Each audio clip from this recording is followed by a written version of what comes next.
Hello વિદ્યાર્થી મિત્રો, આગળના લેક્ચરના અંદર આપણે વિદ્યુત કોષ EMF અને આંતરિક અવરોધ વિશેની માહિતી મેળવી હતી અને એ માટેનું જરૂરી સૂત્ર V = E - IR આપણે સાબિત કરેલું હતું. બરાબર.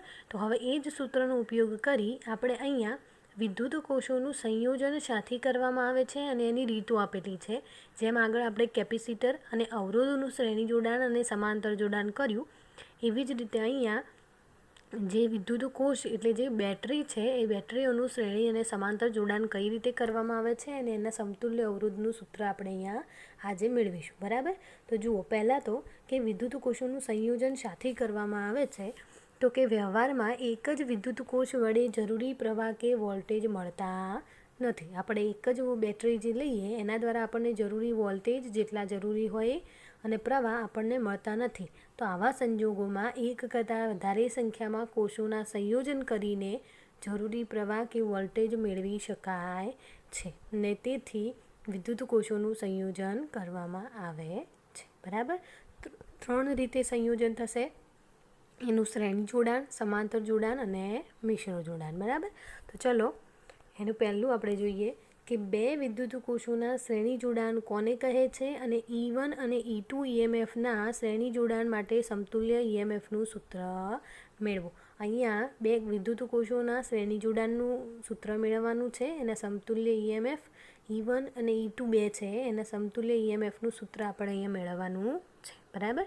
તો જો બે કોષોના એક છેડાને એકબીજા સાથે અને બીજા છેડાઓને કોષોના બીજા છેડાઓ મુક્ત રાખવામાં આવે તો તેવા જોડાણને આપણે કોષોનું શ્રેણી જોડાણ કહીશું. જો આનંદ શું કીધું છે, જે કોષ હોય, જે બેટરી હોય, એનો એક છેડો એકબીજા સાથે જોડવાનો છે અને બીજા બે છેડા છે એ કેવા રાખવાના છે? મુક્ત રાખવામાં આવે. જુઓ, એનો એક છેડો એકબીજા સાથે જોડેલા છે અને બીજા બે છેડા કેવા રાખેલા છે? મુક્ત રાખેલા હોય તો આવા જોડાણને શ્રેણી જોડાણ કહે છે.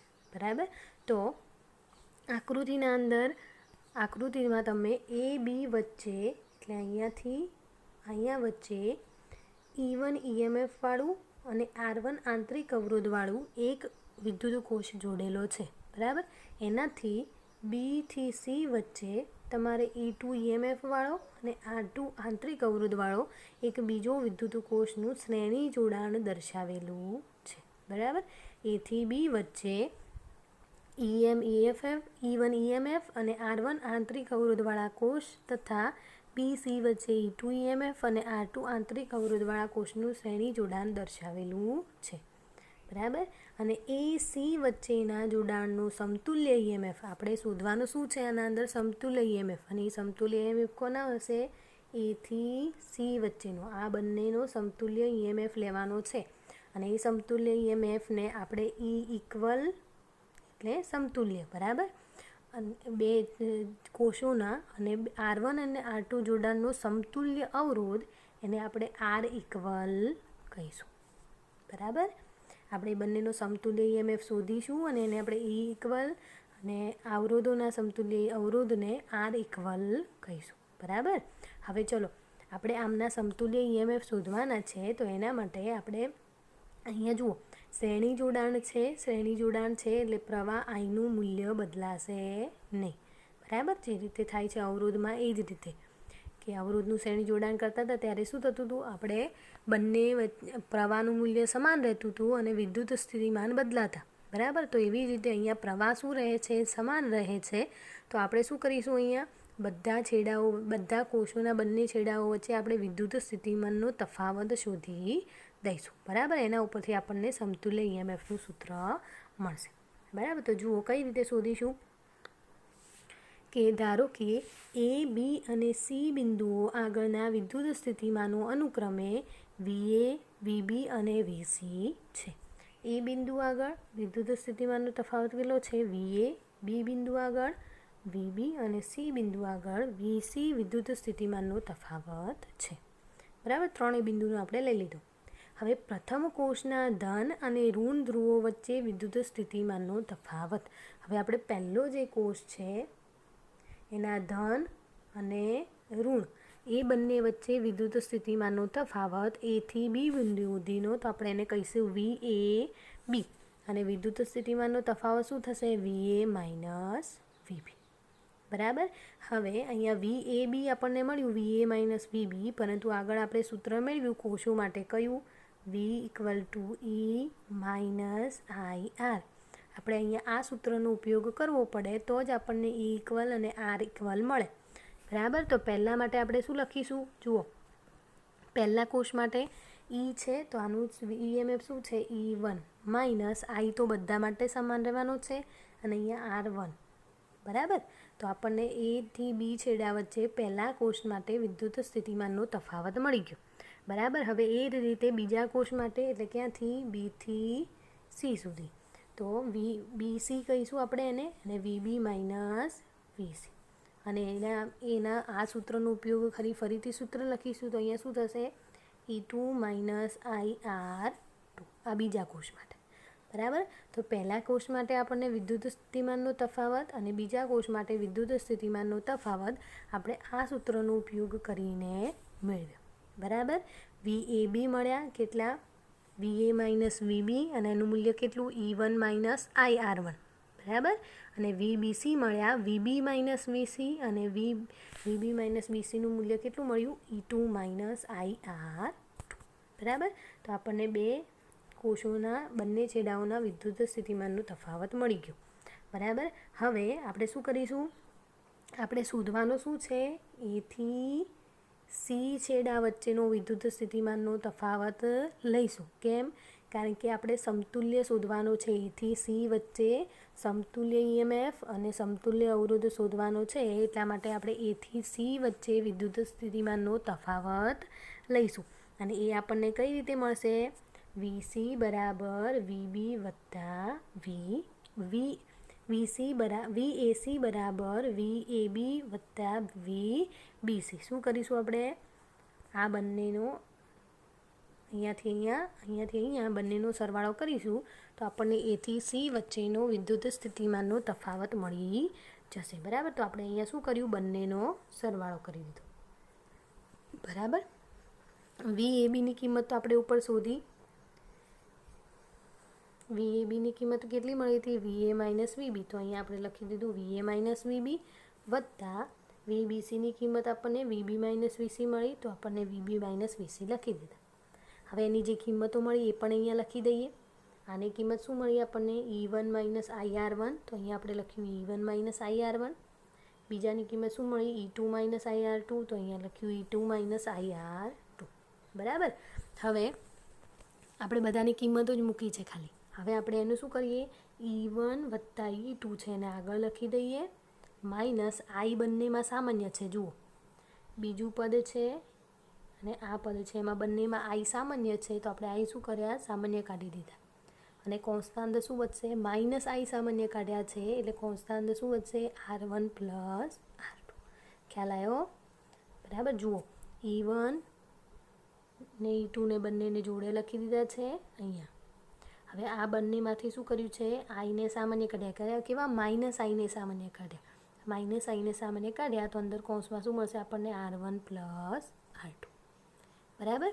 હવે જુઓ, આપણને અહીંયા A થી C વચ્ચેના છેડા વચ્ચે વિદ્યુત સ્થિતિમાનનો તફાવતનું સૂત્ર આપણને મળી ગયું. હવે જો આ સંયોજનના સ્થાને, જે આપણે અહીંયા બે કોષોનું જે સંયોજન કર્યું છે એના સ્થાને AC વચ્ચે E ઇક્વલ જેટલું EMF અને R ઇક્વલ જેટલો આંતરિક અવરોધ ધરાવતા એક જ કોષને મૂકીએ તો, બરાબર. જુઓ, અહીંયા હું આકૃતિમાં સમજાવું કે જે તમે અહીંયા બે કોષોનું સંયોજન કર્યું છે એની જગ્યાએ ધારો કે આ બંનેનું E ઇક્વલ જેટલું EMF અને R ઇક્વલ જેટલો આંતરિક અવરોધ ધરાવતો એક જ કોષ જો મૂકીએ, જે આકૃતિમાં આપેલો છે, એક જ કોષ જો મૂકીએ તો કેવું થશે એમ. તો એના માટે આપણે શું લખીશું? VA માઇનસ VB બરાબર શું થશે? E equal minus R equal. બરાબર. કારણ કે એક જ અવરોધ મૂકેલો છે એટલે આપણે શું લઈશું? E ઇક્વલ માઇનસ અહીંયા ભૂલી ગયા છે, I લખવાનો છે. E equal minus IR equal. બરાબર. આપણને વિદ્યુત સ્થિતિમાનનો તફાવત આ પ્રમાણે મળે.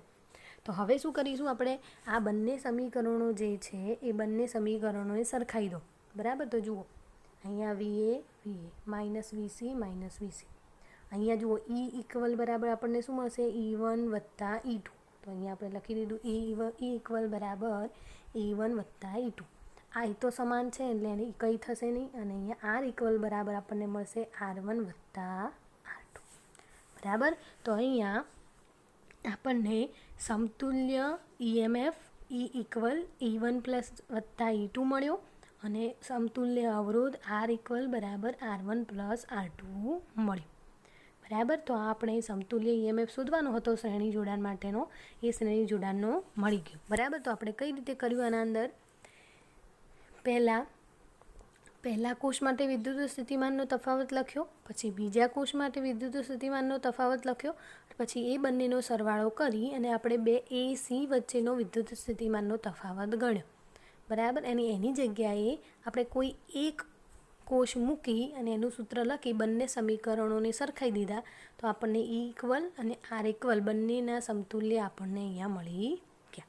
બરાબર. હવે જુઓ, આપણે જે આકૃતિના અંદર જોશો તો તમને ખ્યાલ આવશે કે આપણે શું કર્યું છે, એક બેટરીનો ઋણ છેડો અને બીજી બેટરીનો ધન છેડા સાથે જોડેલો છે. જો ધ્યાનથી જોજો.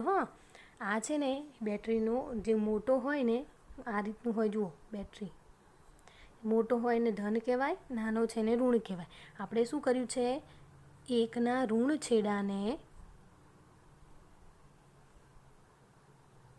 બીજાના ધન છેડા સાથે જોડેલું છે આકૃતિના અંદર.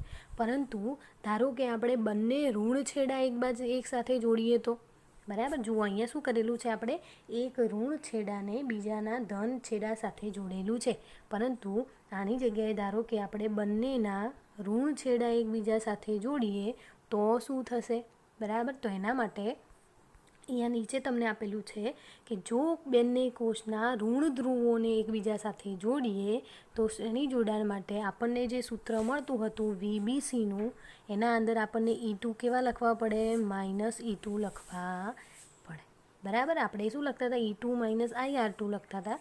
પરંતુ જો બંનેના ઋણ છેડાઓ એકબીજા સાથે જોડેલા હોય તો એને માઇનસ E2 માઇનસ IR2 લખવું પડે. બરાબર. અને આપણને જે અહીંયા E ઇક્વલ બરાબર E1 પ્લસ E2 મળતું હતું એની જગ્યાએ આપણને શું મળશે, E1 માઇનસ E2 મળશે. ખ્યાલ આવ્યો? બરાબર. એટલે સૂત્ર મૂકવામાં ધ્યાન રાખવાનું કે જો એકનો ધન છેડો બીજાના ઋણ છેડા સાથે જોડેલો હોય તો એને આપણને આ પ્રમાણેના સૂત્રનો ઉપયોગ કરીશું. બરાબર.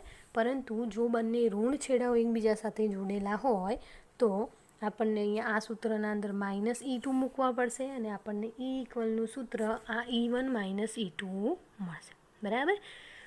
હવે આમાં શું કીધું છે કે આપણને જે આ જે કન્ડિશન છે ને એ પૂરી થઈ ગઈ. હવે એના પછી શું કીધું છે કે આપણને જે આકૃતિમાં આપેલો છે એમાં પ્રવાહ એ ધન છેડામાંથી બહાર નીકળે છે. બરાબર. પ્રવાહ છે એ શું થાય છે, બંનેના ધન છેડામાંથી પ્રવાહ બહાર નીકળે છે. જુઓ કોષોના આપણે તીરની નિશાની દર્શાવેલી છે એ પ્રમાણે આના પણ ધન છેડામાંથી પ્રવાહ બહાર નીકળે છે, આમાંથી પણ ધન છેડામાંથી પ્રવાહ બહાર નીકળે છે. પરંતુ જો એની જગ્યાએ કોષોના સંયોજનના જો કોઈ કોષના ઋણ ધ્રુવમાંથી પ્રવાહ બહાર નીકળતો હોય તો સમતુલ્ય EMFના ઇક્વલના સમીકરણમાં તે કોષનું ઋણ ચિહ્ન લવાશે અને એના માટે પણ આપણે આ સૂત્રનો ઉપયોગ કરીશું. બરાબર. બે કન્ડિશનો ધ્યાન રાખવાની.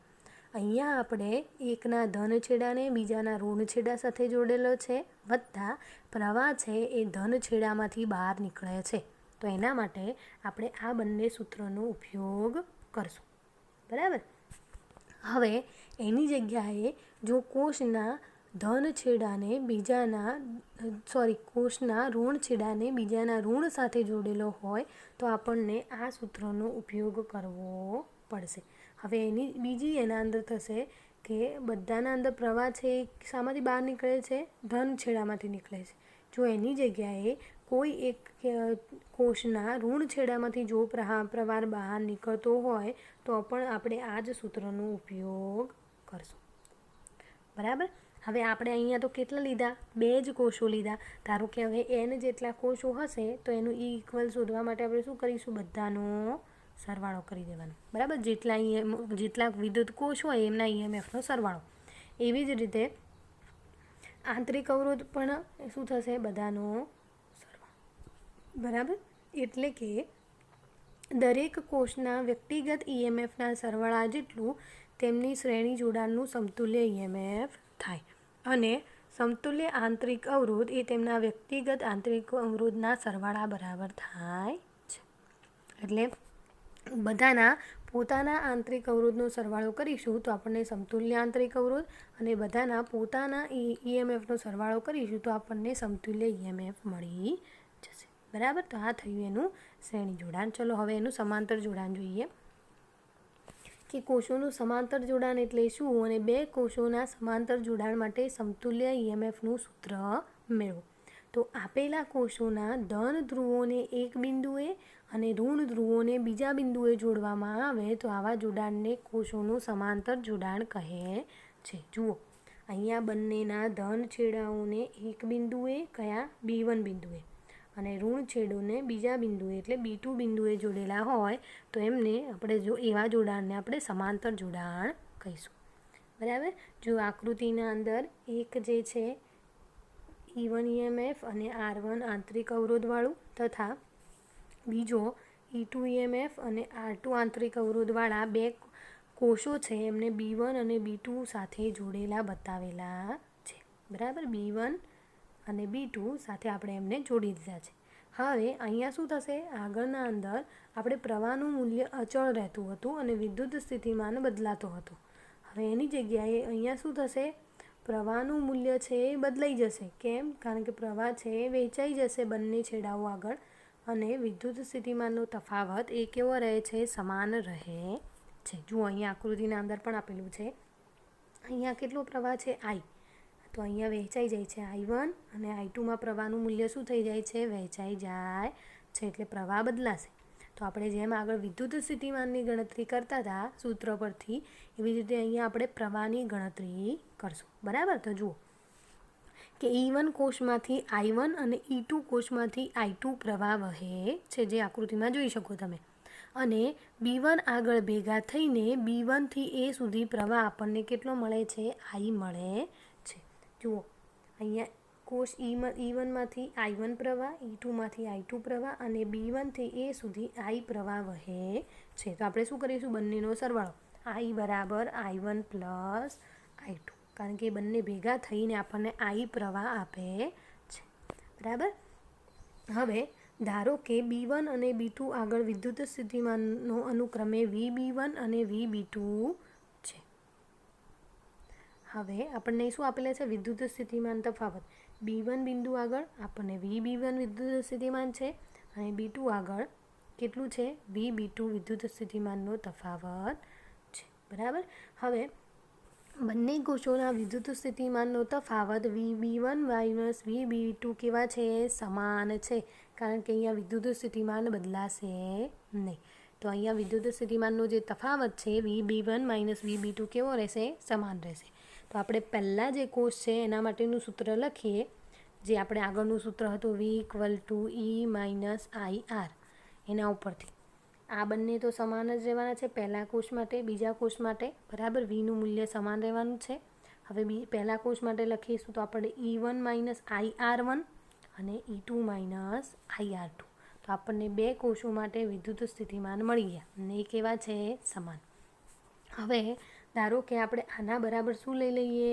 V લઈ લઈએ, કારણ કે બંને માટે સમાન જ છે, એટલા માટે આપણે એને શું લઈ લઈએ? V લઈ લઈએ, બરાબર? તો બંને સૂત્ર લખીએ. જુઓ, V બરાબર E1 માઇનસ IR1 અને V બરાબર E2 માઇનસ IR2. હવે આપણે અહીંયા શું કરીએ? I1ને કરતા બનાવવાના છે. હવે આપણે I1, કારણ કે શું કરવાનું છે? આપણે I1 પ્લસ I2 કરવાના છે. તો આપણે શાની કિંમત જોઈએ છે? I1 અને I2ની કિંમત જોઈએ છે. તો આ આપણને જે 2 સૂત્ર મળ્યા એના અંદર આપણે I1 અને I2ને શું કરી દઈશું? કરતા બનાવી દઈશું, અને એ જે કિંમત છે એ આ સૂત્રના અંદર મૂકી દઈશું, બરાબર? તો એ કરતા કઈ રીતે બનાવીશું? તો આ જે પહેલાં માઇનસ વાળું પ્લસ પદ છે એને આપણે બરાબરની આ બાજુ લઈ દઈએ. જુઓ, I1 R1, અને અહીંયા જે વી વાળું પદ છે એને બરાબરની આ બાજુ લઈ દે તો E1 માઇનસ વી આ રીતનું થાય. બરાબર. માઇનસ વાળું પદ છે એને બરાબરની ડાબી બાજુ લઈ દીધું તો એ પ્લસ થઈ ગયું. બરાબર. અને ડાબી બાજુવાળું જે વી પદ હતું એ આપણે જમણી બાજુ લઈ દીધું તો પ્લસનું શું થઈ ગયું માઇનસ. હવે આપણે I1 ને કરતા બનાવીશું તો R1 શું થશે આ બંનેના ભાગાકારમાં. બરાબર. તો આ મળી ગયું આપણને I1નું સૂત્ર. હવે એ જ રીતે આપણને I2નું સૂત્ર પણ મળશે. બરાબર. હવે આ બંને જે કિંમતો છે એ આપણે આ સમીકરણના અંદર મૂકી દઈએ I1 અને I2ની કિંમત. તો જુઓ અહીંયા આપણે બંનેની કિંમત મૂકી દીધી. બરાબર. I1 અને I2ની કિંમત. હવે આપણે શું કરીએ જુઓ અહીંયા R1 છે એ આ બંનેના ભાગાકારમાં છે અને R2 છે એ આ બંનેના ભાગાકારમાં છે. તો આપણે એને અલગ અલગ ભાગાકાર કરીને લખી શકીએ. તો જુઓ આ E1 છે એને R1 ભાગ્યા માઇનસ V ભાગ્યા R1 વત્તા E2 ભાગ્યા R2 માઇનસ V ભાગ્યા R2. બરાબર. બંનેને અલગ અલગ ભાગી જે આ R1 છે એ આ બંનેના ભાગાકારમાં છે એટલા માટે આપણે બંનેને શું કર્યું અલગ અલગ ભાગીને લખી દીધા. બરાબર. એવી જ રીતે અહીંયા પણ બંનેને અલગ અલગ ભાગીને લખી દીધા.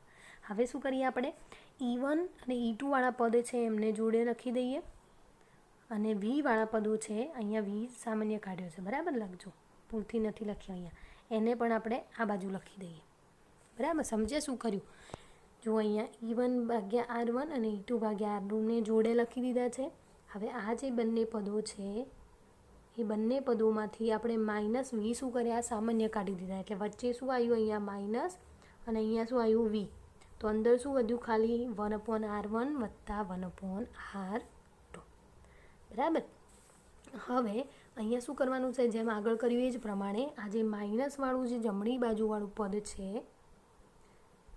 એને આપણે ડાબી બાજુ લઈ દઈએ તો એ શું થઈ જશે પ્લસ થઈ જશે અને આ જે ડાબી બાજુવાળું પ્લસવાળું પદ છે એને આપણે જમણી બાજુ લઈ જઈએ તો એ શું થઈ જશે માઇનસ I થઈ જશે. બરાબર. ખાલી અદલા બદલી કરી છે સાન ફેર કે અહીંયા જે આ જમણી આ જે પદ છે એને આપણે અહીંયા લખી દીધું બરાબરની I વાળું પદ છે એને આપણે અહીંયા રાખી દીધું. બરાબર. હવે આગળ શું કરવાનું છે આપણે વિદ્યુત સ્થિતિમાનનો તફાવત V ગણવાનો છે એટલા માટે આપણે Vને કરતા બનાવવા પડશે. તો હવે આ સૂત્રના અંદર આપણે Vને કરતા બનાવવા હોય તો આ જે પદ છે એને આમના બંને વડે ભાગવા પડે. બરાબર.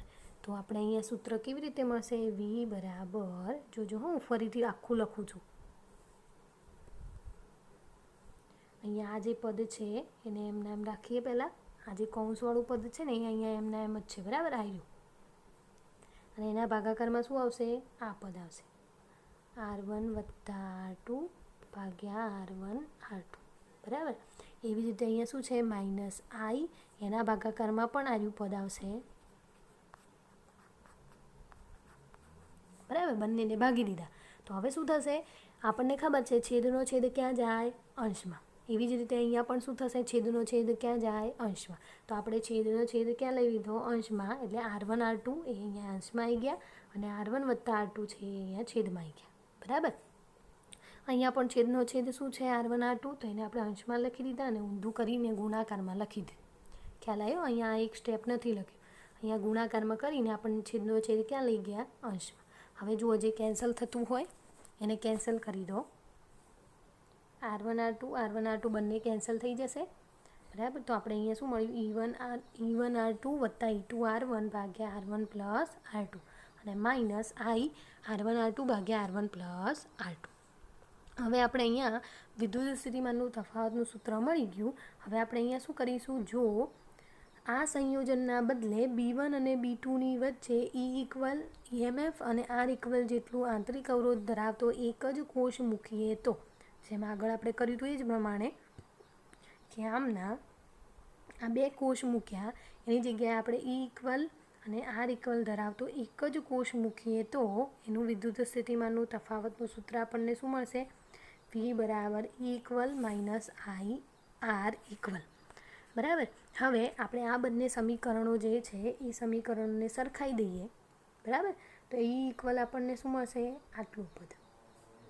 બરાબર. અહીંયા લખેલું છે અને R ઇક્વલ મળશે આપણને આટલું પદ જે અહીંયા લખેલું છે.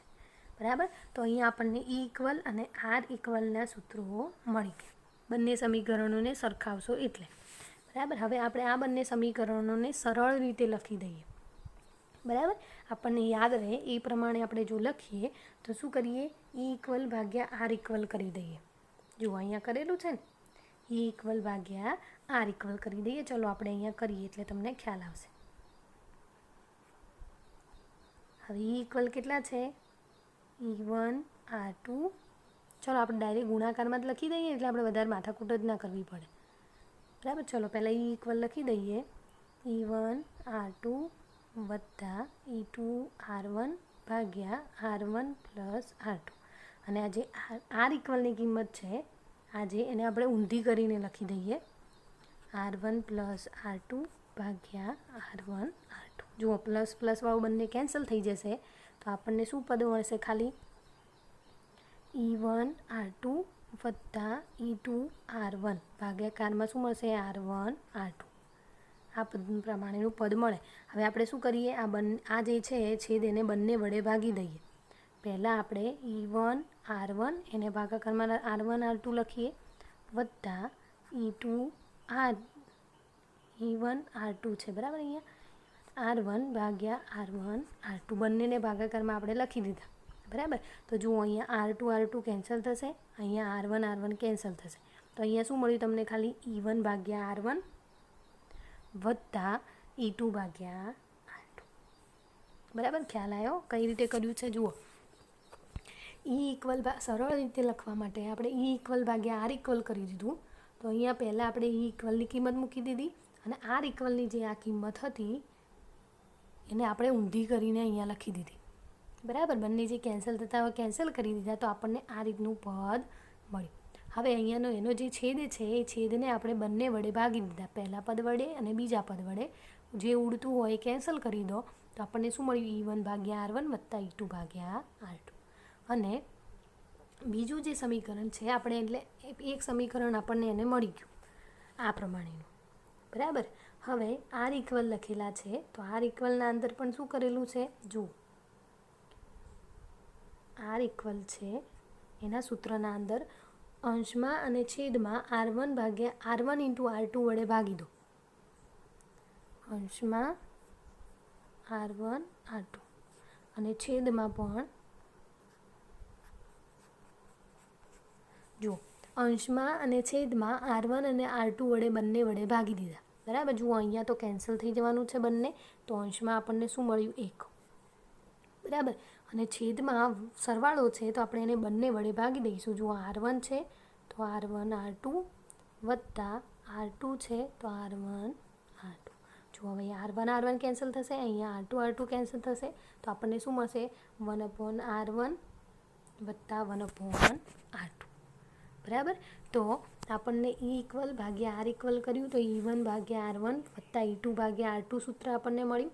અને R ઇક્વલ જે છે, જુઓ તમે આ રીતે ના કરવું હોય ને તમે આનું સાદું રૂપ આપશો તો પણ તમને મળી જશે. જુઓ R ઇક્વલ કરશો, આનો લસા લઈ લો તો શું આવશે, ઉપર R2, અહીંયા શું આવશે R1 અને ભાગાકારમાં અહીંયા શું મળશે આપણને, R1 R2. બરાબર. તો આપણે જો આને ઊંધું કરી દઈએ તો અહીંયા 1/R ઇક્વલ કરી દઈએ વ્યસ્ત, તો અહીંયા R1 R2 ભાગ્યા R1 પ્લસ R2 આપણને મળશે. તો અહીંયા આપણને શું છે, આ પ્રમાણેનું સૂત્ર છે R1 R2 ભાગ્યા R1 પ્લસ R2. તો આપણે અહીંયા 1 ભાગ્યા લખીશું. બરાબર. અહીંયા ભૂલ છે થોડી, અહીંયા શું આવશે, 1 ભાગ્યા R ઇક્વલ બરાબર 1/R1 વત્તા 1/R2. કેમ, કારણ કે જો આ બંનેનો તમે લસા લેશો ને તો તમને આ પ્રમાણેનો મળશે. બરાબર. પરંતુ આપણને તો R1 R2 ક્યાં છે, ભાગાકારમાં છે, તો એનું ઊંધું છે એટલે આપણે અહીંયા શું કરી દીધું, વ્યસ્ત પ્રમાણ કરી દીધું. તો અહીંયા પણ વ્યસ્ત પ્રમાણ થાય ને, તો અહીંયા શું થશે, 1/R ઇક્વલ. બરાબર. અહીંયા ભૂલ છે થોડી, સુધારજો કે 1/R ઇક્વલ બરાબર 1/R1 પ્લસ 1/R2. બરાબર. તો આપણને બે સરળ રીતે સૂત્રો મળી ગયા. હવે જેમ આગળ કન્ડિશન જોઈ હતી એ જ પ્રમાણે કે જો બંને કોષોના ધન ધ્રુવમાંથી પ્રવાહ બહાર આવતો હોય ત્યારે, કે જ્યારે બંનેના ધન ધ્રુવમાંથી પ્રવાહ બહાર આવતો હશે તો આપણે આ પ્રમાણેના સૂત્રોનો ઉપયોગ કરી શકીએ.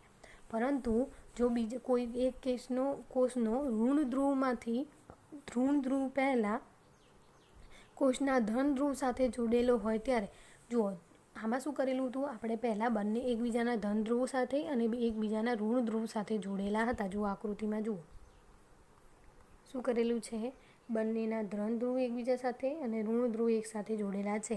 પરંતુ જો આપણે બીજા કોષનો ઋણ ધ્રુવ પહેલા કોષના ધન ધ્રુવ સાથે જોડેલો હોય તો E1ની જગ્યાએ બદલાઈ આપણે શું લખવું પડશે, -E2 લેવા પડે.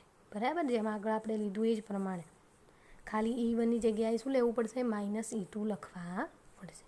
હવે આ તો આપણે 2 જોડાણોનું લીધું. એવી રીતે આપણે n સમાંતર જોડાણ લઈશું તો આપણે શું કરીશું, આ રીતે બધાનો n જેટલો લઈ લઈશું. એવી રીતે બંનેનો ભાગાકાર જે છે EMFનો એ પણ આપણે n સુધી લખી શકીએ. 2 સમાન કોષોને સમાંતર જોડાણમાં જોડીએ તો તેમનું સમતુલ્ય EMF એક કોષના EMF જેટલું થાય છે. આ ખાસ યાદ રાખજો કે જો બે સમાન કોષો હોય કે જેમનું EMF પણ સમાન હોય, આંતરિક અવરોધ પણ સમાન હોય, જો બંને કોષોના EMF અને આંતરિક કોષો સમાન હશે અને એમને સમાંતરમાં જોડીએ તો એમનું સમતુલ્ય EMF છે એ એક કોષના EMF જેટલું થાય. જેવું કે તમને અહીંયા ઉદાહરણ આપેલું છે, E=નું સૂત્રના અંદર આપણે E1 E2 બરાબર E અને R1 R2 બરાબર R મૂકી દઈએ, કારણ કે એ બંને કેવા છે, સમાન. જો એ બંનેની કિંમત મૂકીશું તો આપણને આ પ્રમાણેનું મળશે. ઉપર સરવાળો થશે એટલે 2ER ભાગ્યા 2R, 2 કેન્સલ થશે, RR કેન્સલ થશે તો આપણને E મળે. બરાબર, તો એનો મતલબ શું થયો કે જો 2 સમાન કોષોને એકબીજા સાથે સમાંતરમાં જોડીએ તો એમનું જે સમતુલ્ય EMF છે એનું મૂલ્ય આપણને એક EMF જેટલું મળે છે. બરાબર, ચલો તો આપણે આટલા સુધી રાખીએ. મિશ્ર જોડાણવાળી જે થિયરી છે એ આના પછીના લેક્ચરના અંદર આપણે જોઈશું. બરાબર, ચલો આટલા સુધી આપણે રાખીએ.